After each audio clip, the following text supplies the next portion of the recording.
Mtazamaji wa TBC1, hii leo ni miaka mitano tangu kuondoka kwa aliyekuwa rais wa awamu ya tano wa Tanzania ama rais wa tano wa Jamhuri ya Muungano wa Tanzania Dr. Joseph John Pombe Magufuli. Tangu afariki tarehe 17 mwezi wa 3 mwaka 2021 ndipo ambapo taifa liliingia kwenye majonzi baada ya kuondokewa na rais kwa mara ya kwanza aliyekuwa madarakani, naye ni hayati Dr. John Pombe Magufuli. Mengi ameyafanya katika utawala wake kwa awamu yake ya kwanza, lakini pia kwa muda mfupi zaidi katika awamu yake ya pili alivyoingia mwaka 2020 baada ya uchaguzi. Na hivyo sasa yako mengi ambayo tunayakumbuka. Hii leo tunazo kumbukumbu kwa ajili yake, kwa ajili ya kuzungumzia maisha yake ya uongozi wake katika nchi ya Tanzania na yale ambayo yote ameyafanya, akiyagusia maeneo ya uchumi, mambo ya kijamii, mambo ya kisiasa, lakini pia katika masuala mazima ya usimamizi wa rasilimali za nchi. Na hii leo tutaangazia zaidi suala la uzalendo na ujenzi wa miundombinu. Hususan suala la miundombinu ni kama utambulisho wake ambao hata ukimuuliza mtu yeyote, pengine cha kwanza anachokikumbuka zaidi ni swala la ujenzi wa miundombinu. Tutaangalia kwa kina hilo, lakini pia tutaangalia swala zima la uzalendo katika swala zima la uongozi kwa viongozi ambao wamewahi kuongoza nchi yetu na waliopo katika kuhakikisha kwamba uzalendo ndo kitu ambacho kinatakiwa katika jamii ili kulinda rasilimali, kuendeleza rasilimali, lakini pia kufanikisha maisha ya Watanzania. Naitwa Tobias Masalu. Tunaangazia kumbukizi ya miaka mitano ya hayati Dr. John Pombe Magufuli. Lakini hapa studio sitakuwa peke yangu, nitakuwa nao wachambuzi ambao nimeungana nao ili kuweza kuzungumzia kumbukizi ya miaka mitano ya hayati Dr. John Pombe Joseph Magufuli. Niko naye mkono wangu wa kushoto hapa, wa kwanza kabisa ni Leonard Chakupewa Soza. Yeye ni balozi, title yake ni Balozi Leonard Chakupewa Soza. Yeye ni mchambuzi na mwandishi wa vitabu na makala. Lakini pia katikati niko naye Nzengwa Mahela. Yeye ni rais wa serikali ya wanafunzi Chuo Kikuu cha Afya na Sayansi Shirikishi MUHAS. Na pale mwisho kabisa niko naye Swaibu Zuberi. Yeye ni mchambuzi wa masuala ya sheria na maendeleo ya jamii. Hapa tunazungumzia hii leo kumbukizi ya miaka mitano ya hayati Dr. John Pombe Joseph Magufuli. Wageni wangu karibuni sana. Asante sana. Balozi Chakupewa, lakini pia Rais Mahela, pamoja naye mchambuzi wa masuala ya sheria Bwana Swaibu. Karibuni sana. Asante. Bila shaka mnao mengi ambayo mnamkumbuka kuhusiana na hayati Dr. John Joseph Pombe Magufuli. Na kabla hatujaanza kuzungumza kumbukizi hii, tupate hotuba yake fupi ambayo aliitoa tarehe 13 mwezi wa 10 mwaka 2020 wakati akipokea gawio la serikali kutoka kwa kampuni ya Twiga Minerals Company Limited ambazo ni dola za Marekani milioni 40. Kwa kipindi kile ilikuwa ni sawasawa na shilingi zaidi ya ni takriban bilioni 100 za Kitanzania, baada ya kuwa amezipokea kutokana na kuundwa kwa sheria ama kuanzishwa sheria mpya ya usimamizi wa madeni nchini Tanzania. Hizi bilioni 100 ambazo zimeingia leo kama gawio zitapeleka watoto wetu kusoma shule bure. Tutanunua madawa, tutatengeneza mabarabara, tutatengeneza na kujenga hospitali zetu, tutasomesha watoto wetu kuanzia la kwanza mpaka vyuo vikuu, tutatoa huduma za kila aina kwa Watanzania, tutasaidia wakina mama wanaopata shida wakati wa kujifungua, tutanunua vifaa vya kufanyia operation na kuokoa maisha ya Watanzania. Na ndio maana nasema bariki kwa Kisukuma nasema thank you very much.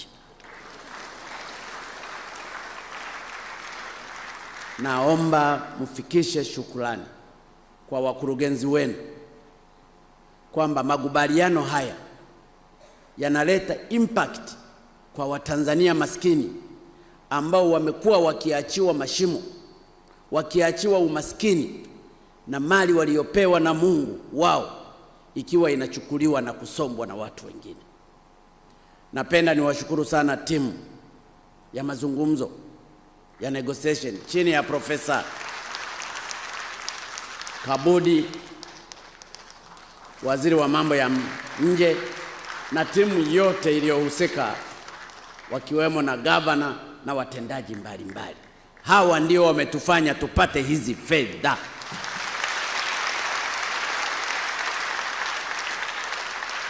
Timu hii ilihangaika usiku na mchana. Ninafahamu kwa sababu ya unyeti wa mazungumzo yenyewe, ilibidi saa nyingine walale ofisini, wanakesha, wanazungumza.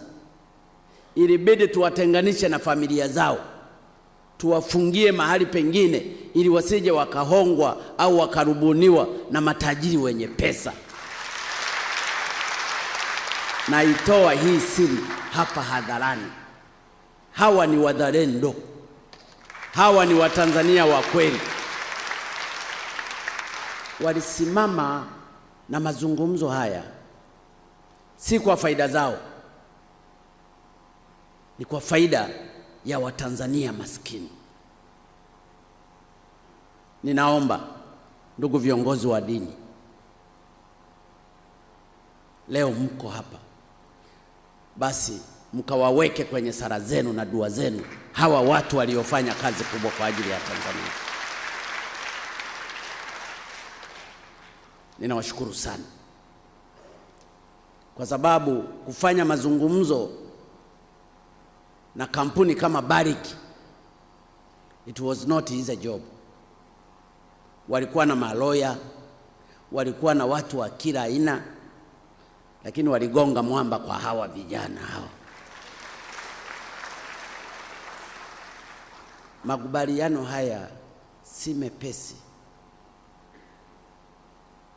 Mnapata hiyo, mnakuwa na share ya permanently, wala sio ya kuwa diluted au nini. Ipo, lakini mkipata faida wote mnagawana. Ni mkataba wa aina yake wa madini katika Afrika.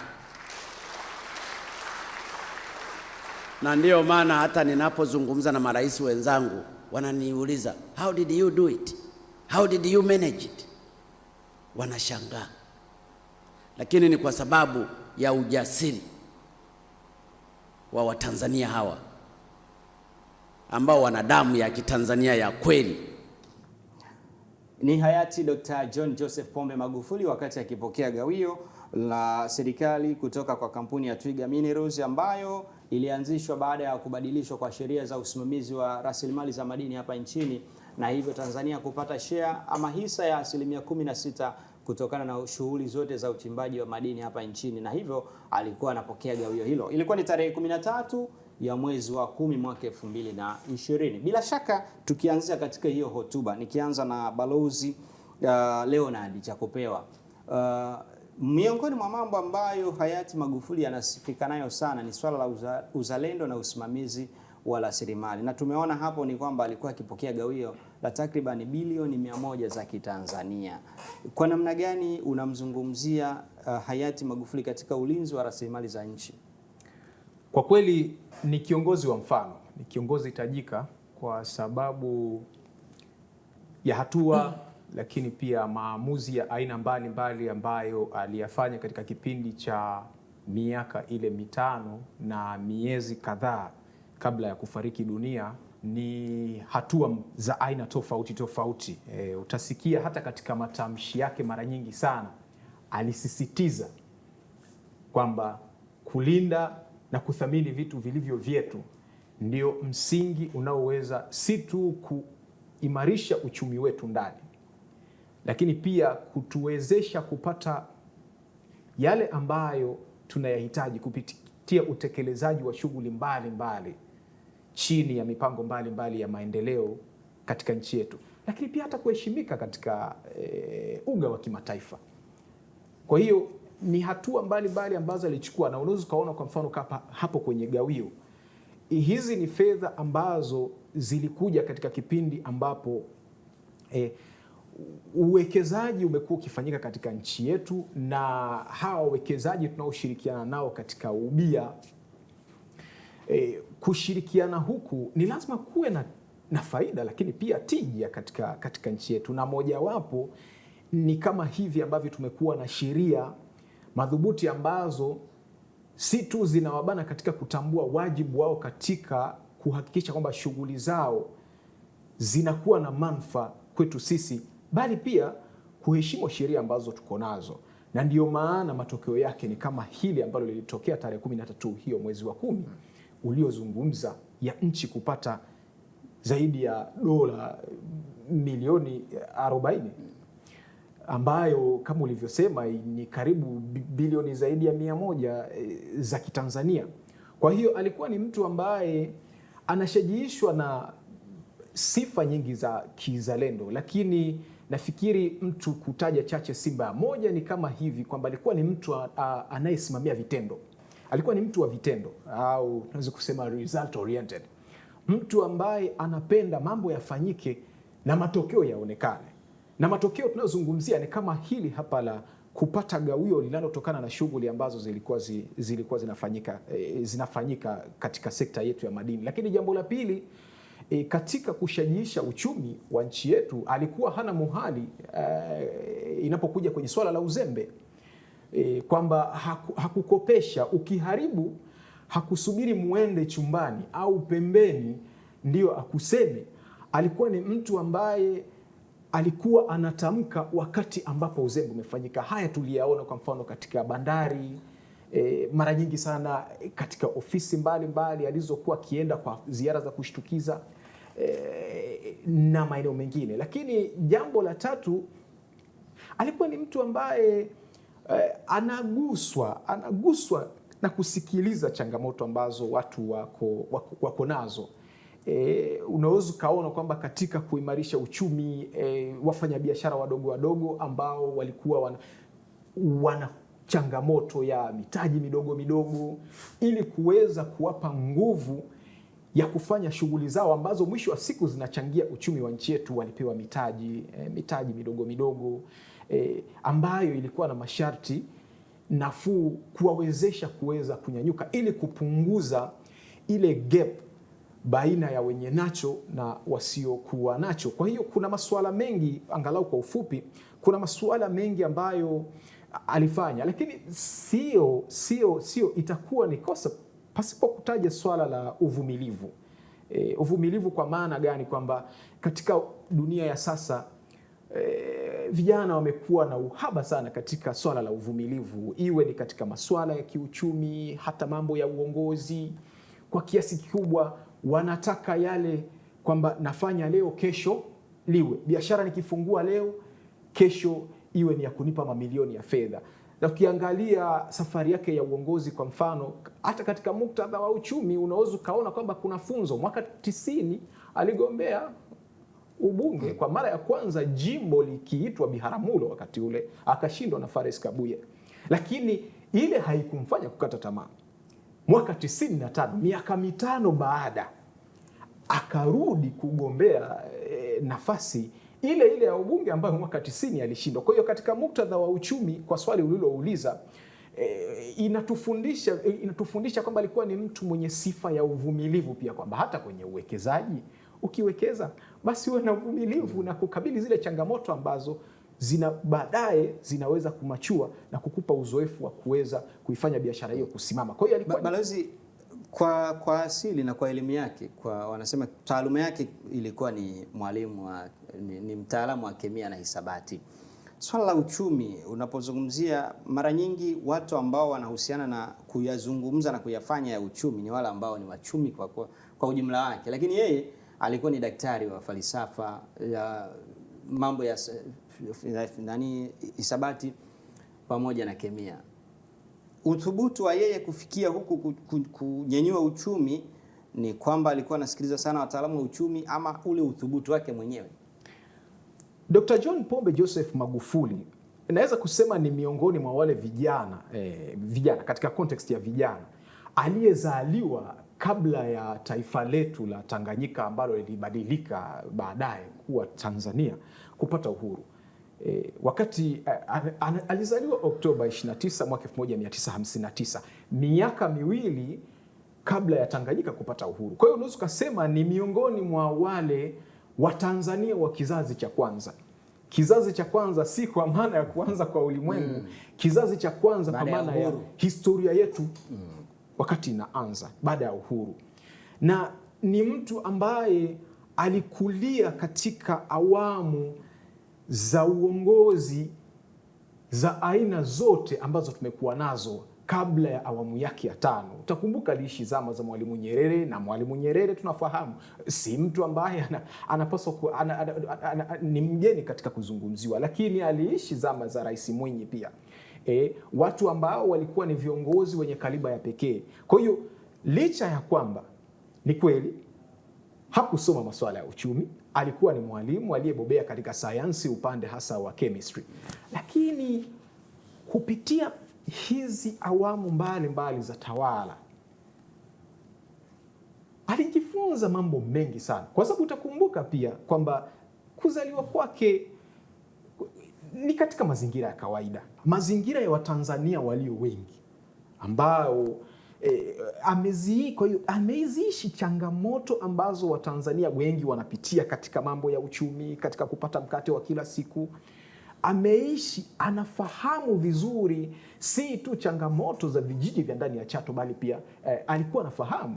Na kwa hiyo ukiangalia uzoefu wake katika kukua, ukaja katika yale aliyochuma akiwa chuo kikuu cha Dar es Salaam, chuo cha Katoke alikopita kule akisoma ualimu, shule alizosoma kule Chato alikozaliwa, maisha aliyoishi ya kawaida kabisa. Na utaona hili kwa mara nyingi sana alikuwa anazungumza mtu anapokuwa anaelezea changamoto. Nakumbuka wakati mmoja kuna mama mmoja alikuwa anaelezea kwamba kwa hata kula yangu ni shida, akataja chakula cha asili cha mkoa fulani, akasema hicho chakula mimi nimekula wakati ninasoma sekondari.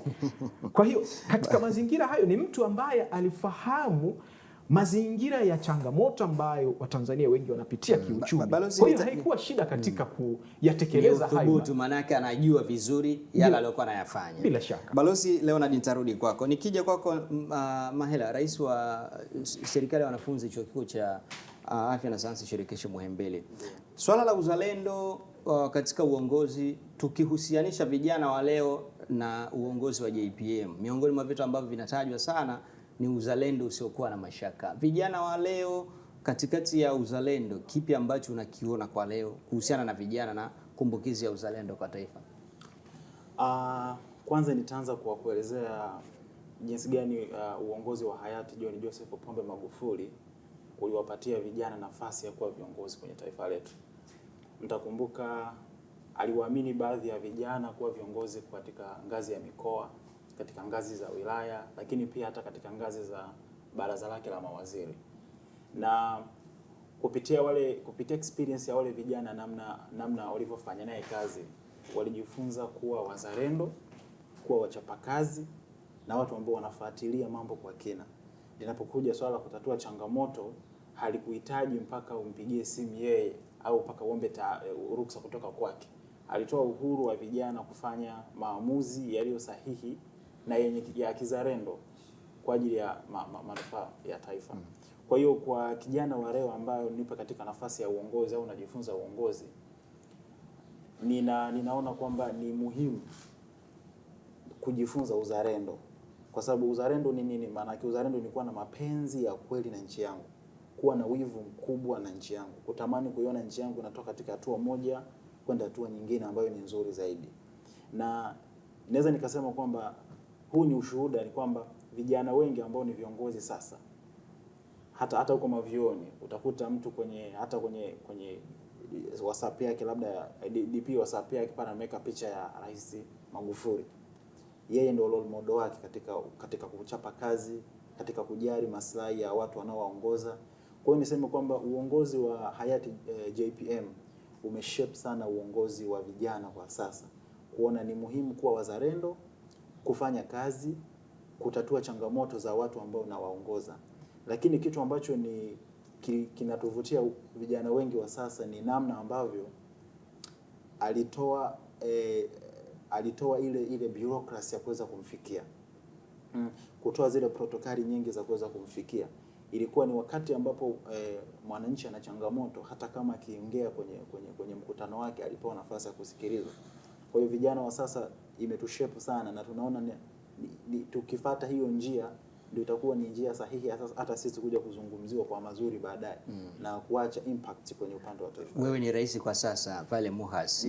Kwa namna hiyo, kuna vitu unavifanya ambavyo wewe unaamini umevitoa kwa hayati? Naamini 90%. Kitu ambacho nimejifunza kwa hayati ni uthubutu na ujasiri wa kufanya mambo. Kuna wakati ambapo uongozi wa Magufuli unaanza wa urais 2015, vision yake kubwa ilikuwa ni kuitoa Tanzania katika hali ya umasikini na kuwa taifa ambalo lina uchumi mzuri. Lakini sio tu uchumi, ustawi wa wananchi wake ambao ni wa Tanzania wawe katika hali nzuri ya maisha. Uelewa wao katika masuala mbalimbali uwe ni mkubwa pia.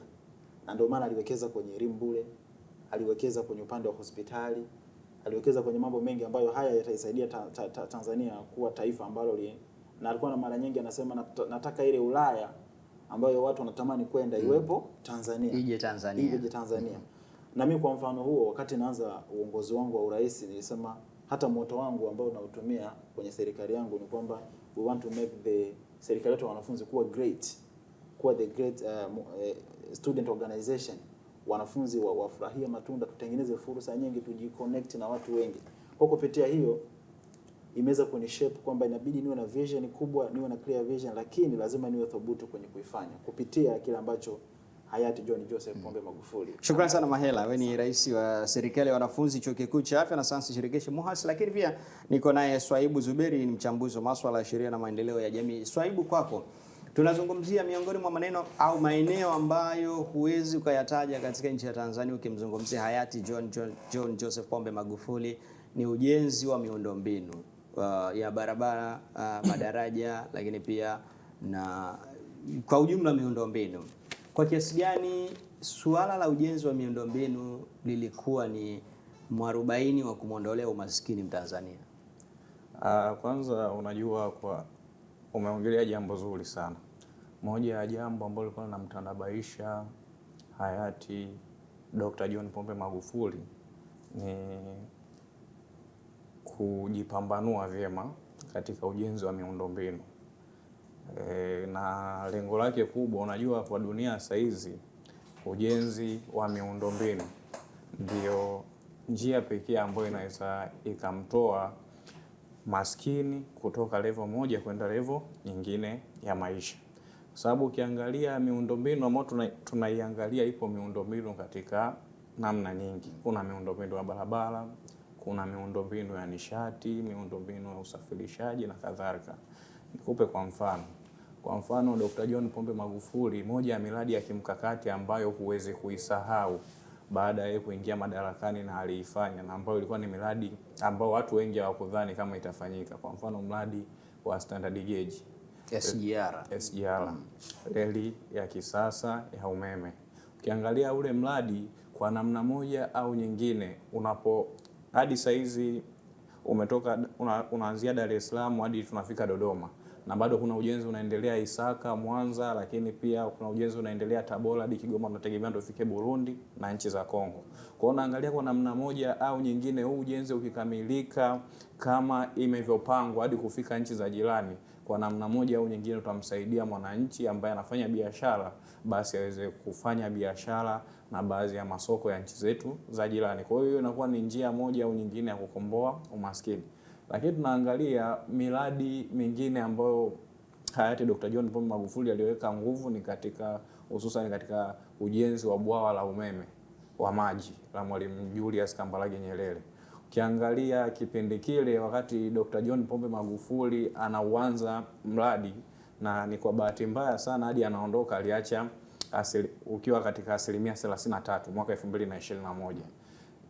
Na kipindi anaondoka zilikuwa tunazalisha nchi kwa ujumla tunazalisha megawatt 1600, lakini unaangalia hadi kufikia mwaka 2025-26 kipindi cha Dr. Samia Suluhu Hassan, baada ya kuwa ameumalizia ule ujenzi na kuumaliza, sasa hizi tunazalisha megawatt 4000. Kwa hiyo unaona ni namna moja au nyingine tunapata nishati ya kutosha ambayo itatusaidia katika uwekezaji, biashara, lakini pia na kuvutia wageni na wawekezaji waweze kuja nchini, kwa sababu hauwezi ukawekeza kama hauna nishati iliyo bora. Kwa hiyo hilo ni jambo kubwa sana ambalo Dr. John Pombe Magufuli alilifanya. Lakini tunaangalia jambo lingine kubwa ambalo Dr. John Pombe Magufuli alilifanya katika kuhakikisha wananchi wanapunguziwa umaskini. Ukiangalia ni miradi ya barabara na madaraja. Kipindi chake licha ya kuwa kulikuwa na maono ya kuasisiwa kwa mfano barabara za mwendokasi, usafiri wa mwendokasi, lakini kipindi chake yeye ndo alianza kwa utekelezaji kwa kiasi kikubwa. Unaangalia hizi barabara za mwendokasi ni kwa namna moja au nyingine zimeweza kusaidia wananchi, hususan kwa sisi ambao tuliopo Dar es Salaam. Watu wananufaika sana. Zamani ulikuwa ukimwambia mtu akakae Kimara, Mbezi, anafanya kazi posta, lazima apate shida kidogo. Lakini unaangalia leo hii mwananchi anakuwa na 750 hadi shilingi 1000. Kutoka posta, anatoka posta anaenda hadi Mbezi Magufuli kule mwisho. Umeona? Kwa ile nauli ambayo ni ndogo na ni reasonable. Kwa hiyo inamsaidia yeye kupunguza zile gharama za usafiri. Kuliko ukipanda usafiri kutoka posta, kwanza utachelewa, muda utakuwa umeisha na kadhalika. Kwa hiyo unaona shughuli za kiuchumi, za kikazi zimevyorahisishika. Kwa hiyo hizi shughuli zinasaidia kwa namna moja au nyingine maskini kumkwamua. Shukrani sana Swaibu, na nitarudi kwako baadaye. Lakini pia mtazamaji, nimezungumza pia na wananchi kuhusiana na kumbukizi ya hayati Dr. John Joseph Pombe Magufuli, na wamekuwa na maoni kuhusiana hicho ambacho uongozi wake ulikifanya hapa nchini Tanzania. Tusikilize hapo hao baadhi ya wananchi ambao wametoa maoni yao juu ya hilo jambo. Naitwa Ismail Mudin Jabiri. Kwa upande wangu mimi kuhusu baba, mimi napenda kumuita baba. Kuhusu baba, kumbukumbu zake kwangu mimi ziko nyingi. Ni mtu ambaye ninapokumbuka mimi kwenye harakati zake za kutengeneza nchi, niseme hivyo. La kwanza kufanya vitu kwa uweredi, yani kwa haraka. Akitaka jambo kufanya asubiri kitu mpaka aambiwe. Kitu anakifuata mwenyewe kukitizama kwa macho yake, kinaenda vipi. Na vingine niseme maendelezo ya barabara. Lakini baba alikuwa anasimamia mwenyewe, anachimba mwenyewe, anakwenda mwenyewe, tufanye hivi, jambo linaenda. Akasema nataka mwezi miwili leo sawa, mwezi miwili inakuwa clarity, liko sawa. Naitwa Joshua Barnabas Tarimo. Kumbukumbu yangu njema kuhusu JPM ni pamoja na utendaji wa kazi kwenye sekta ya barabara. Barabara zilikuwa vizuri, alipambana sana kutengenezea barabara, miundombinu ya barabara. Tuzidi kumwombea heri kwa Mwenyezi Mungu kwa alikoenda. Mungu azidi kumrehemu, kama ana mapungufu yake, naye ni mwanadamu. Na hata kama kuna mali alitenda tofauti na tulivyopenda, yeye naye ni mwanadamu. Ana nafasi naye ya kupata maombi kutoka kwa Watanzania. Mimi naitwa Edgar Gabriel Michael. JPM bwana alikuwa kiongozi bora, kiongozi hodari, mchapakazi, mwenye kujiamini, ambaye hata wananchi wenyewe tulikuwa tunamkubali. Kumbukumbu ya kwanza ambayo mimi ninayo ni miundombinu. Miundombinu kwanza, elimu bure. Ile ndio kumbukumbu ya kwanza kabisa. Elimu bure imewanufaisha watu wengi, ndio mpaka hii sasa hivi tunaendelea nayo. Watu wanasoma bure. Nyingine kuja kwenye miundombinu, kama kwa mfano hapa Dar es Salaam miundombinu mingi imeboreshwa kupitia yeye, kama flyover. Mojawapo wa flyover bora kabisa John Kijazi pale Ubungo.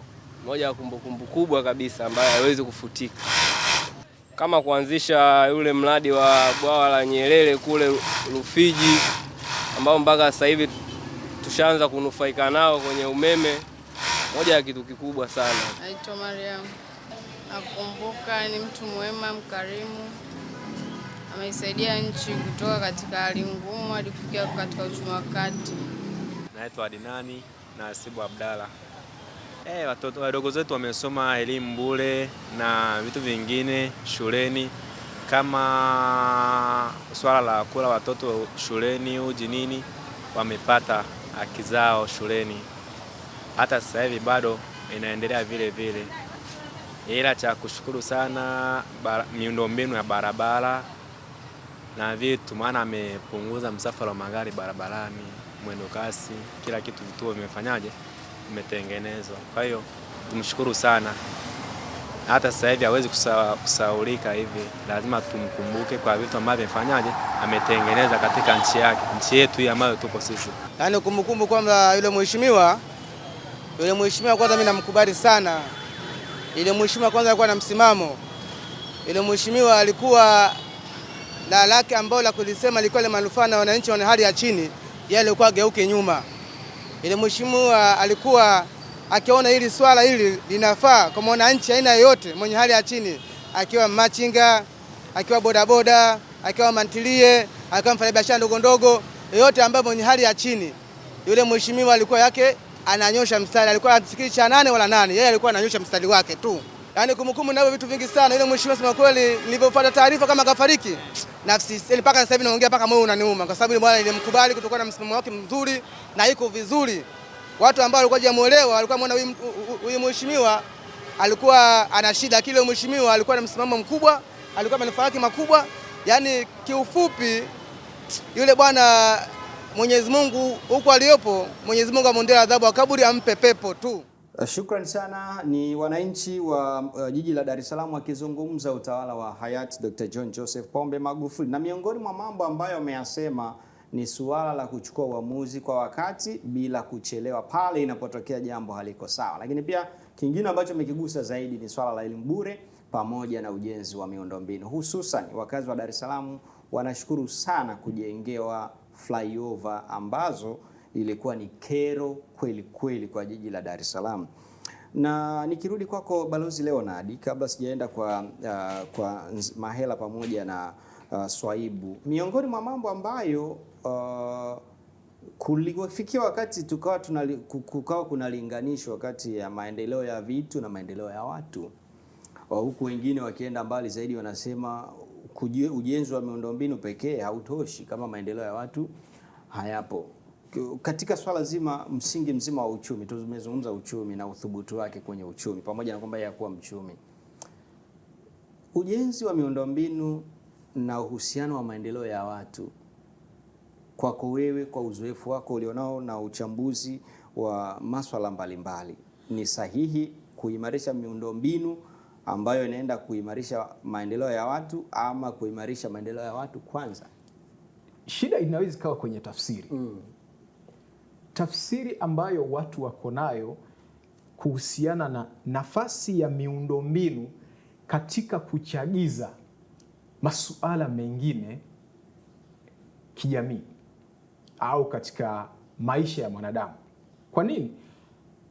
Ukizungumzia barabara hapa, ikiwa katika hali nzuri kama ambavyo barabara zilizo nyingi zilijengwa katika kipindi chake, ili uweze kwenda kupata dawa hata pale pharmacy au hospitali au kituo cha afya au zahanati, unahitaji njia.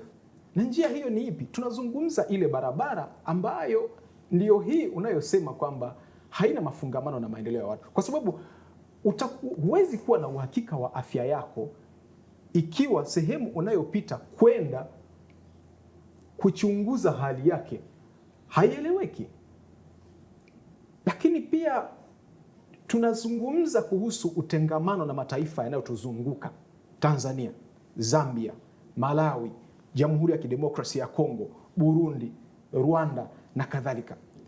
Hawa watu wangewezaje kuja Kariakoo kwa ajili ya kununua zile bidhaa zinazouzwa na wafanyabiashara wetu wazawa, mawinga na kadhalika, kama hakungekuwa na vyombo hivi vya usafiri na usafirishaji ambavyo vinaweza kutoka kwao kuja hapa kwetu na kutoka hapa kwetu kurudi kwao, vikiwa vimewabeba wao au vikiwa vimebeba mizigo yao ambayo ni sehemu ya mahitaji walionayo kule katika nchi zao. Kwa hiyo ukizungumza kwamba vitu ni muhimu, kwamba vitu si muhimu kuliko utu, maana yake ni kama unayesema kwamba afya ya mtu inaweza kuwepo bila kupatikana kwa kidonge.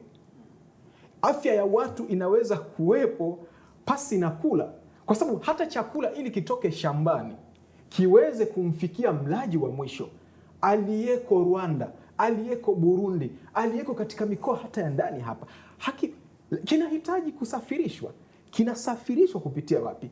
Ndio zile ndege ambazo katika kipindi chake zilinunuliwa kwa wingi. Ndio hizi barabara ambazo katika kipindi chake zilijengwa akiwa waziri, lakini pia hata baada ya kuwa rais kwa mara ya kwanza mwaka 2015 na mara ya pili mwaka 2020. Kwa bahati mbaya mwaka 2021 Mwenyezi Mungu akawa amemchukua.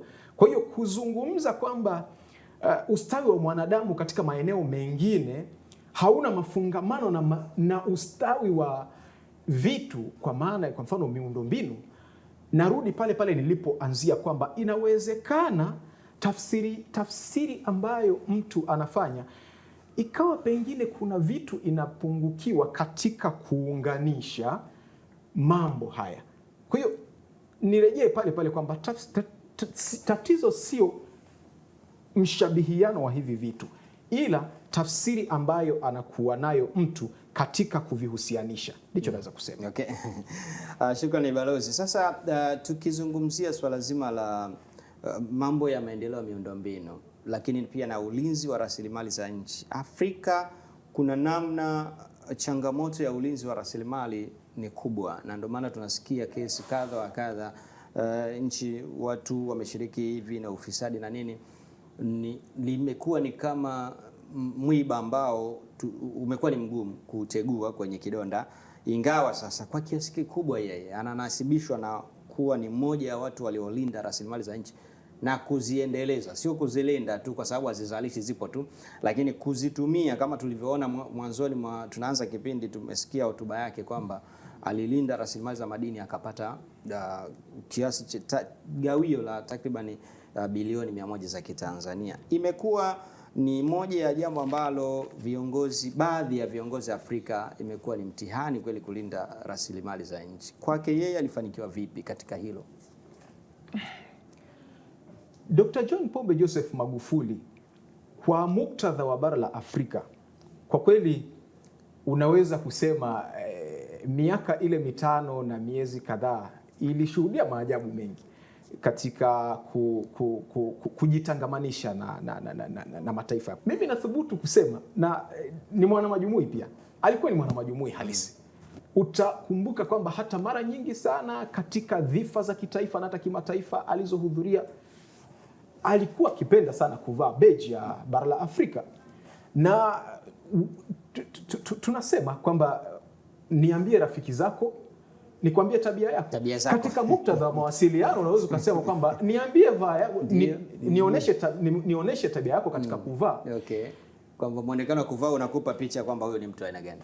Muonekano wa kuvaa wa mtu unakupa picha. Kwa hiyo beji ilikuwa pia ni sehemu ya yeye katika kujishajiisha na maendeleo, si tu ndani ya Tanzania bali pia bara la Afrika, ndoto ambayo ni ya waasisi wetu kwa miaka yote, akina Kwame Nkrumah, Thomas Sankara, akina Patrice Emery Lumumba, kina Sekou Toure, Haile Selassie, Mwalimu Julius Kambarage Nyerere, muasisi wa taifa letu, ambayo ndio ilifanya mwaka 63 waanzishe OAU ambayo sasa inaitwa Umoja wa Afrika au AU. Nitarudi kwako Balozi Leonard, lakini nikija kwako Mahela, rais wa Serikali ya Wanafunzi Chuo Kikuu cha Afya na Sayansi Shirikishi MUHAS. Tunafahamu kwamba elimu ni miongoni mwa mambo ambayo aliyapa kipaumbele kikubwa sana, kwa sababu ili ukomboe taifa ni lazima watu wakomboke kielimu na kifikra. Hiyo ndio nguzo kuu ya kuwakomboa wanadamu katika maisha ya kila siku. Hayati Nelson Mandela aliwahi kusema, ukitaka kuharibu taifa lolote, haribu mfumo wa elimu, wala utatumia mabomu ya atomiki, wala haribu tu mfumo wa elimu. Umekuwa umeharibu taifa kwa ujumla wake. Tukizungumzia swala la elimu na uzalendo wake, lakini pia tukizungumzia masuala ya afya, huko kwenye sekta ya afya, tunaona ni kwamba ni moja ya mambo ambayo aliyafanya kwa kiwango kikubwa sana. Uzalendo wake katika mambo hayo ni kwa kiasi gani una sadifa ambayo tunaamini sasa yamekuwa yana matokeo chanya kwenye jamii kupitia elimu lakini pia afya? Sawa, nikianza na upande wa afya, hayati John Joseph Pombe Magufuli katika uongozi wake wa miaka 5 ya kwanza alifanikisha ujenzi wa vituo vya afya zaidi ya 1700 nchi nzima, kuanzia ngazi ya zahanati mpaka hospitali za mikoa. Na katika kipindi chake utashuhudia amewahi kutengua matumizi ya pesa ili ziende zikanunue magodoro pale Muhimbili, katika hospitali ya taifa Muhimbili. Kwa hiyo utakuja kugundua kwamba alikuwa katika swala la afya alikuwa ameliwekea pia kipaumbele kikubwa sana, na ambalo tunashuhudia sasa hivi ni kwamba unapoongeza vituo vya afya zaidi ya 1700 ni kwamba jamii hata katika ngazi ya vijijini kule unaweza kupata afya katika, nasema ni cost effective, katika bei nafuu. Kwa sababu swala la afya ni swala ambalo tunafahamu linachukua gharama kubwa ya fedha na muda, si ndivyo? Kwa hiyo kwa maana hiyo tunaweza kusema Dr. John Joseph Pombe Magufuli katika swala la afya kwake ilikuwa pia ni kipaumbele kikubwa sana. Lakini tukizungumzia masuala ya elimu, hapo ni kila mtu anafahamu. Ilikuwa ni mimi wakati ule anaingia madarakani ilikuwa form 1, ilikuwa 2015. Na sisi nadhani ndio ilikuwa darasa la mwisho kutoa ada. Na kipindi kile ada ilikuwa ni shilingi 20,000 tu. Lakini ile shilingi 20,000 kwa hali ya Watanzania ilikuwa ni ngumu mzazi kumlipia mtoto shilingi 20,000. Unakuta mzazi ana watoto zaidi ya 5. Kwa hiyo kila mwezi wa kwanza atoe shilingi 100,000 kwa ajili ya ada na michango mingine. Alipiga pia marufuku michango mbalimbali ambayo ingemzuia mwanafunzi kwenda shule. Alitambua kwamba elimu ndio nguzo ya kuweza kuifanya Tanzania itoke sehemu moja kwenda sehemu nyingine. Shukrani sana Mahela. Nikija kwako Swaibu Zuberi, wewe ni mchambuzi wa masuala ya sheria na mtaalamu wa maendeleo ya jamii. Tunafahamu kwamba miongoni mwa vitu ambavyo alikuwa hapendi kuvisikia ni kuchukua muda katika kufanya uamuzi wa mambo. Na tumeona hata wananchi wamezungumzia ile furaha yao ilikuwa ni ile hali ya kwamba wewe umekosea Dar es Salaam, tunamalizana Dar es Salaam. Ni kwa kiasi gani hilo lilisadifu dira ya uongozi bora katika utawala wake? Kwanza jambo kubwa kama walivyosema, kuwa unajua kwenye maisha yetu ya kila siku haki ya mtu haitaki kucheleweshwa, na hata sisi kwenye sheria zetu tunaongozwa na kanuni moja ya maximum ambayo inasema haki inayocheleweshwa ni sawa na haki inayonyimwa. Ndio maana unaona alikuwepo ni rais ambaye linapotokea jambo ambalo analiona lina shida, linahitaji maamuzi ya papo kwa hapo, lazima alitatue ili yule mtu apate haki yake. Kwa sababu leo hii kwenye dunia sasa hizi watu wanapitia mambo mengi sana. Mtu kwa mfano amepata changamoto yake ya ardhi leo, alafu anacheleweshwa na mifumo ambayo sio rafiki kupata ile haki yake. Maana yake mtu unamuumiza. Kuna baadhi ya ziara zake nilikuwa naona baadhi ya watu wanasema wanadai baadhi ya madeni yao sehemu fulani. Wengine walikuwa wanazidai hadi serikali. Haki anasema saizi hadi moyo umeshatanuka kwa kudai. Amepiga sana pedeli za kudai. Maana yake unaona ndio maana alikuwepo lile jambo akilisikia anaumia sana na anafanya maamuzi ya haraka kwa sababu ana feel kama angekuwepo ni yeye. Yaani alikuwa ni rais ambaye alikuwa akikuona wewe unapitia shida anaihisi kama ni yeye ambaye anaipitia. Na ndio maana unaangalia kuna baadhi ya maamuzi yake alikuwa akiyafanya anafanya hadi ya hasira, yani kiasi kwamba kila mtu anabakia mdomo wazi. Yaani kuna maamuzi yake alikuwa anafanya, kwa mfano labda kuna mtu kakosea kitu fulani, tuseme labda mkandarasi. Kwa dunia na mifumo ya saizi tuseme mkandarasi amedefault katika ujenzi fulani, kumfutia au kumvunjia ule mkataba wake ilikuwa inatosha, lakini alikuwa anasema licha kuvunja mkataba huyo mtu akakae ndani. Kwa hiyo kuna baadhi ya maamuzi yake alikuwa anafanya kwa sababu anahisi kuwa kuna maumivu watu wanapitia kwa sababu ya ucheleweshaji fulani. Lakini kama tunavyokwisha kusema pia katika kipindi chake mwaka 2017 ndio ambapo sheria za ulinzi wa rasilimali ya taifa na utajiri wa taifa ziliwekwa zile sheria mbili. Sheria ya kwanza ilikuwa ni ile sheria ya kulinda rasilimali ya taifa, lakini sheria ya pili ya mikataba ya taifa. Ndio zile sheria zilikuja zikasema mkataba wote ambao unasema ni mkataba wa maisha automatic unajifuta. Kwa hiyo unaangalia uthabiti wake kwa namna hiyo katika kulinda rasilimali za taifa. Tukiwa tunaelekea mwisho, na ni siku ya kumbukizi ya hayati Dr. John Joseph Magufuli, miaka 5 imepita. Ninaamini na ninyi mna mambo ambayo mnayakumbuka kumuhusu Dr. John Joseph Pombe Magufuli, ukiachana na mambo ya jumla tuliyoyazungumza.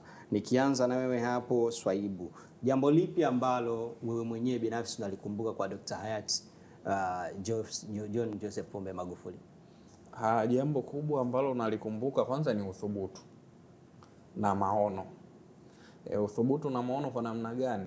Alikuwa ni uthubutu, maono na ujasiri.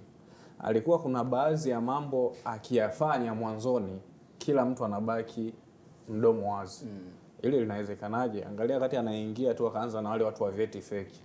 Tutahakikisha tunawatoa wale wote waliokuwa na vyeti fake. Mtu akajiuliza ili linawezekanaje? Lakini mwisho wa siku alifanya na wale watu wakaondoka. Japokuwa bado kuna baadhi ya madai kwa utaratibu wa kufuatwa, lakini wale baadhi ya watu uthubutu wa kufanya tayari ulikuwa. Uthubutu wa kufanya ulikuwepo. Ukiangalia kipindi kingine, kipindi ambacho Tanzania inapitia janga la ugonjwa wa corona, nchi zote duniani zinasema tuweke lockdown. Alafu anatokea rais wa Africa, East Africa, Tanzania, anasema hamna cha lockdown wala mama yake na lockdown. Fanyeni kazi tu. Nakumbuka channel kama BBC, CNN kipindi kile zilikuwa zinasema huyu rais wa Tanzania vipi? Lakini baadhi ya nchi zikaanza kufuata. Lakini unaangalia mageuzi yake katika kuanzisha miradi mikubwa. Ukiangalia mradi ule wa bwawa la umeme, mradi wa gharama zaidi ya trilioni 6. Yaani ukiusema unaanza kuufanya kila mtu anashtuka, lakini akasema tutaufanya kwa fedha zetu. Mradi wa reli, kununua ndege, mashirika, kufufua shirika la ndege na kadhalika. Shukrani sana Swaibu. Nije kwako dakika moja. Kipi ambacho unakikumbuka Mr. Mahela kutoka kwa rais hayati Dr. John Joseph Pombe Magufuli? Nikiongezea ambapo amechangia ndugu yangu Swaibu kwenye maono na uthubutu, mimi nitaongezea jambo la unyenyekevu. Hayati alikuwa ni mtu mwenye unyenyekevu wa hali ya juu sana. Yaani kwa nafasi ya rais, na nakumbuka kuna kipindi kile nilikuwa naangalia kwenye TV, naona amesimama kwenye gari lake anakula muhindi na huko anatatua changamoto. Na kuna wakati alishuhudiwa akiwa pale kijijini kwake Chato, yupo sehemu anakunywa kahawa na wazee wenzake. Ile ilikuwa ni unyenyekevu wa hali ya juu sana. Ni kitu ambacho hata mimi natamani Mungu anijalie niwe na unyenyekevu wa namna hiyo.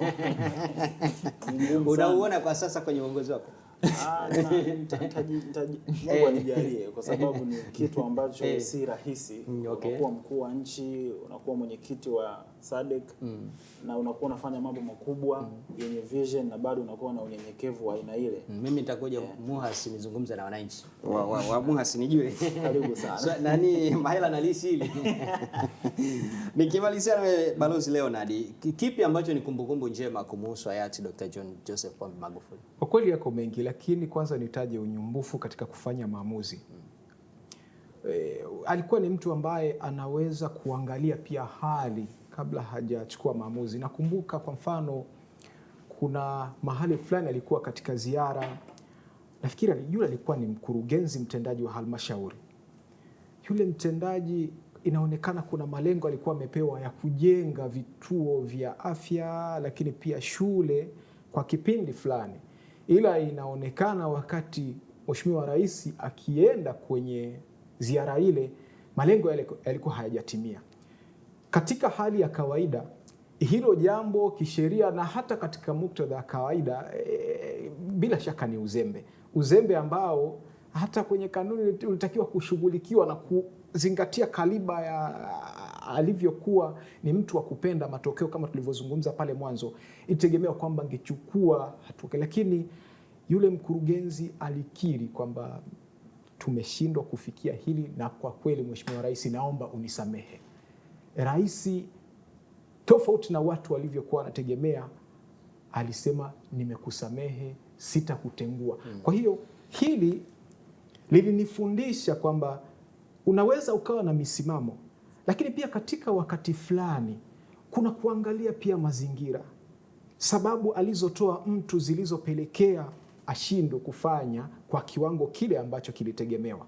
alikuwa ni mtu wa sifa hiyo. Lakini jambo la pili ni uvumilivu. Mimi bado nabakia kwenye uvumilivu. Kupenda sana kuvumilia, kwa sababu ni bidhaa ambayo inaonekana kuadimika sana katika soko la ustaarabu wa kufanya mambo kwa vijana na hata watu wa makundi mengine katika nchi yetu. Vijana hasa wamekuwa, mimi ni balozi wa vijana. Hiyo balozi ni balozi wa vijana katika ngazi ya bara la Afrika. Vijana wamekuwa na changamoto sana ya kuna visa vingi vya kutaka makubwa. Vijana wengi wanajikuta katika ugomvi na ndugu zetu wa sheria, vyombo vya dola, kwa sababu wakati mwingine unakuta ni ile kutaka mambo ya haraka sana, kwamba tunaanzisha biashara au tunataka, bado ni wanafunzi lakini mtu anataka kumiliki iPhone anataka kumiliki biashara. Kwa hiyo swala la uvumilivu bado umekaa nalo na umesimama nalo. Swala la uvumilivu ni muhimu sana, hasa kwa kuzingatia vile ambavyo tumetoa mfano kwamba aligombea mara ya kwanza ubunge akashindwa, akakubali kushindwa. Swala la unyenyekevu alilozungumza ndugu yetu hapa. Lakini pia kuna hili la mwaka 95, miaka 5 baada, vijana wengi wanashindwa hii. Miaka 5 baada anarudi kugombea akiwa na spirit ile ile. Na mwaka 95, wakati wa uchaguzi wa kwanza wa vyama vingi vya siasa katika nchi yetu, anashinda. Kwa hiyo swala la uvumilivu ni jambo muhimu ambalo linahitajiwa sana katika ulimwengu leo, sio tu kwa viongozi bali pia hata sisi raia wa kawaida, kwa sababu linatuepusha na mambo mengi ambayo katika hali ya kawaida tungeweza kukabiliana nayo. Shukrani sana Balozi Leonard Chakupewa. Yeye ndiyo anatumalizia kipindi chetu kwa siku hii ya leo, tukiwa tunaangazia kumbukizi ya miaka 5 ya hayati Dr. John Joseph Pombe Magufuli katika utawala wake wa miaka 5 na miezi michache baada ya awamu yake ya pili, ambayo tulishuhudia kwamba kwa mara ya kwanza Tanzania ilishuhudia rais akiwa madarakani anafariki akiwa bado madarakani. Hiyo ilitokea kwa mara ya kwanza katika nchi ya Tanzania na alikuwa hayati Dr. John Joseph Pombe Magufuli. Mjadala huu tumekuwa nao hapa, nilikuwa na Leonard Chakupewa Soza. Yeye ni mtaalamu, ni mchambuzi na mwandishi wa vitabu na makala mbalimbali, lakini pia nilikuwa na Nzengwa Mahela. Yeye ni rais wa serikali ya wanafunzi Chuo Kikuu cha Afya na Sayansi Shirikishi MUHAS, na nilikuwa na Swaibu Zuberi. Yeye ni mchambuzi wa masuala ya sheria na maendeleo ya jamii. Yote haya tumeangazia hapa kwa muda huu wote. Ni washukuru sana wageni wangu katika kipindi hiki leo, na niwakaribisha tena siku nyingine katika mijadala kama hii inapotokea. Asante sana. Shukrani sana wewe mtazamaji, na nikwambie tu kwamba ni kumbukizi ya miaka 5 ya Rais Dr. John Joseph Pombe Magufuli akiwa madarakani. Nikutakia utazamaji mwema wa vipindi vinavyoendelea. Naitwa Tobias Masalu. Bye bye.